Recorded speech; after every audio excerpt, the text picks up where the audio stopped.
O Irã acabou de cruzar uma linha e talvez tenha cometido um dos maiores erros estratégicos dessa crise, porque o alvo não foi qualquer lugar, foi Dubai, um dos centros financeiros mais importantes do planeta, um símbolo de estabilidade, de riqueza, de poder. E quando você atinge Dubai, você não está só atacando um país, você está mexendo com um sistema inteiro. Mas o que veio depois, ninguém esperava. Os Emirados Árabes Unidos não recuaram, não pediram negociação e nem tentaram aliviar. Eles fizeram o oposto, eles escalaram, e escalaram de um jeito silencioso, mas extremamente perigoso. A resposta não começou com bombas, começou com dinheiro, e isso muda tudo, porque guerra militar destrói rápido, mas guerra econômica destrói por completo.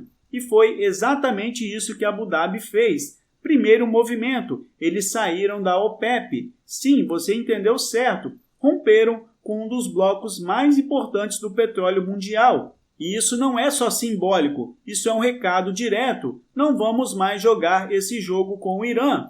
Isso muda o equilíbrio do Golfo. Isso quebra alianças antigas e isso isola ainda mais Teherã. Mas não parou por aí. O segundo movimento, os Emirados Árabes se alinharam ainda mais com os Estados Unidos e com Israel. Ou seja, não é só resposta regional, agora é um bloco, uma frente, uma coalizão, e isso aumenta o peso de cada decisão daqui para frente. Mas o terceiro movimento é o mais perigoso de todos. Eles começaram a atacar o sistema financeiro do Irã. E aqui está o ponto que muita gente não está entendendo. O regime iraniano ainda sobrevive porque consegue movimentar dinheiro mesmo com sanções. Empresas de fachada, contas escondidas, operações paralelas. E é isso que mantém tudo de pé. E quando você fecha esse sistema, você não atinge só o governo, você atinge também a base inteira. Você corta o oxigênio.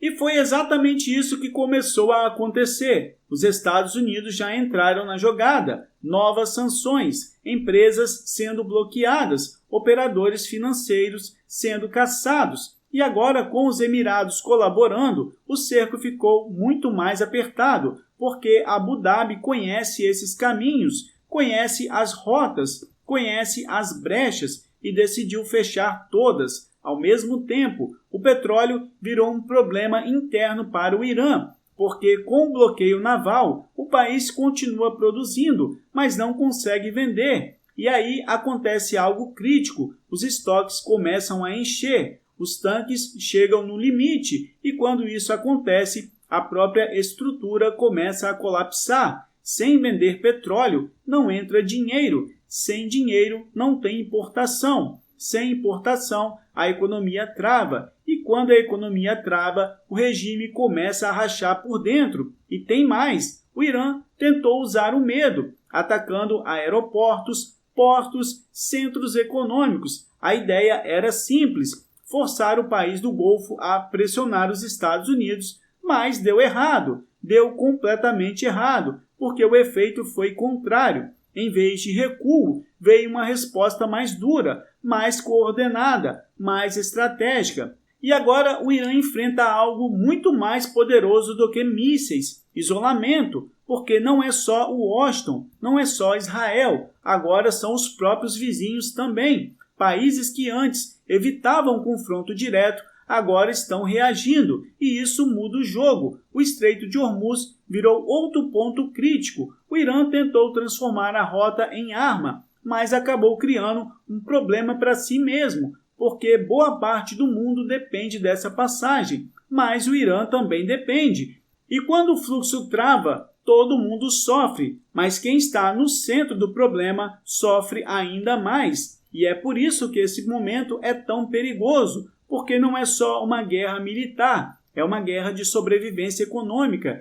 E nesse tipo de guerra, não vence quem ataca primeiro, vence quem aguenta mais tempo. Agora junta tudo isso, ataque a Dubai, saída da OPEP, aliança com Estados Unidos e Israel, cerco financeiro, bloqueio naval, petróleo preso, economia pressionada. isolamento crescente. Isso não é um evento isolado, isso é uma mudança de fase e talvez o começo de algo muito maior. Agora me diz, você acha que o Irã recua ou vai dobrar a aposta? Porque a partir daqui, qualquer movimento pode escalar ainda mais essa crise. E se isso acontecer, o impacto não vai ficar só no Oriente Médio, vai chegar no mundo inteiro e rápido.